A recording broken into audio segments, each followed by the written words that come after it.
এখানে অনেকে থাকতে পারে যারা হুজুরদের ওয়াজগুলো শুনছেন, যারা কেয়ার বক্তব্য আপনারা অনেকেই শুনছেন। এখানে অনেকজন থাকতে পারে যে ওই হুজুরের কথা বিশ্বাস করছেন, এরকম অনেক থাকতে পারে। শুনেন শুনেন, আমি আমার পীরের হাত ধরে বায়াত হয়েছি।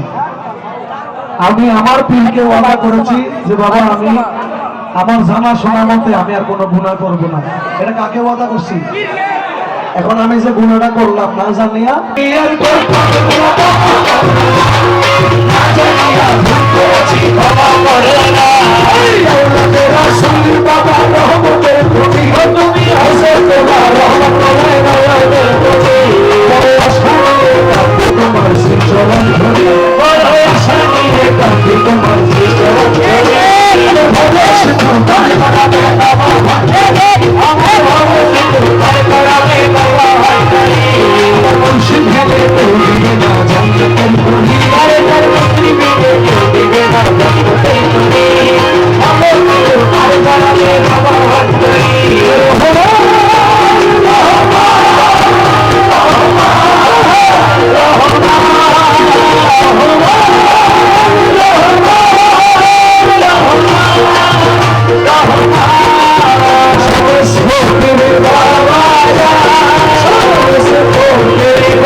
এবার হুজুরের ফতোয়া শুনেন।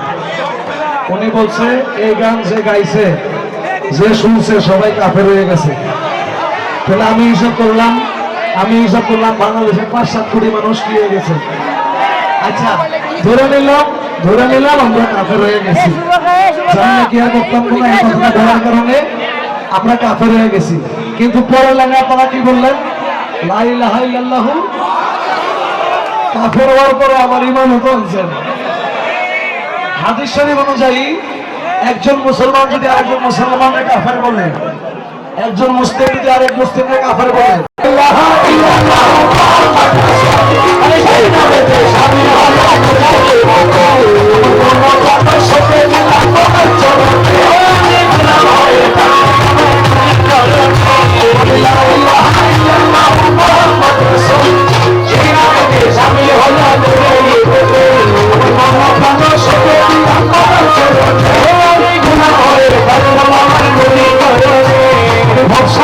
ভাষায় দিলাম ভাঙা তৈরি, আমি ভাষা করে ভাষা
শিক্ষা দিতেছে